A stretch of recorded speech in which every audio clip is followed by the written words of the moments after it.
Hi, welcome to SR media. రామచంద్రపురంలో జరిగిన భారతదేశ విముక్తి సంచార జాతుల 72వ స్వాతంత్ర దినోత్సవ సమావేశంలో రాష్ట్ర కార్మిక శాఖ మంత్రి వాసంశెట్టి సుభాష్ పాల్గొన్నారు. గంగిరెద్దు కులస్తుల సమస్యలపై మంత్రి సుభాష్ కు వినతి పత్రం అందజేశారు సంఘ నాయకులు.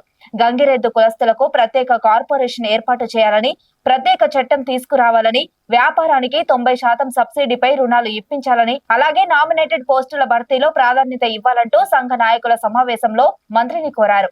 ఈ సందర్భంగా మంత్రి సుభాష్ మాట్లాడుతూ గంగిరెద్దుల కులం ఎప్పుడూ తెలుగుదేశం పార్టీకి వెన్నుదన్నుగా నిలిచిందని, ఈ నేపథ్యంలో గంగిరెద్దు కుల సమస్యలను అసెంబ్లీలో ప్రస్తావిస్తామని హామీ ఇచ్చారు. గంగిరెద్దుల కులాన్ని సంక్షేమాన్ని వైసీపీ ప్రభుత్వం పట్టించుకోలేదని దుయ్యబట్టారు. ఐక్యతకు, సంఘ కట్టుబాట్లకు మారుపేరు గంగిరెద్దు కులం సంఘం అని, మీ కళ అంతరించిపోకూడదని, మీరు లేకపోతే సంక్రాంతి పండుగే ఉండదన్నారు మంత్రి వాసంశెట్టి సుభాష్. ఈ సమావేశంలో గంగిరెద్దు కులం ఉమ్మడి తూర్పు గోదావరి జిల్లా అధ్యక్షుడు బొమ్మన పరంజ్యోతి, సెక్రటరీ పోతుల రత్నంరాజు, గంగిరెద్దు కులస్తులు, కూటమి నాయకులు పాల్గొన్నారు.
ప్రభుత్వాలు ప్రత్యేక కార్పొరేషన్ ఏర్పాటు చేయాలి.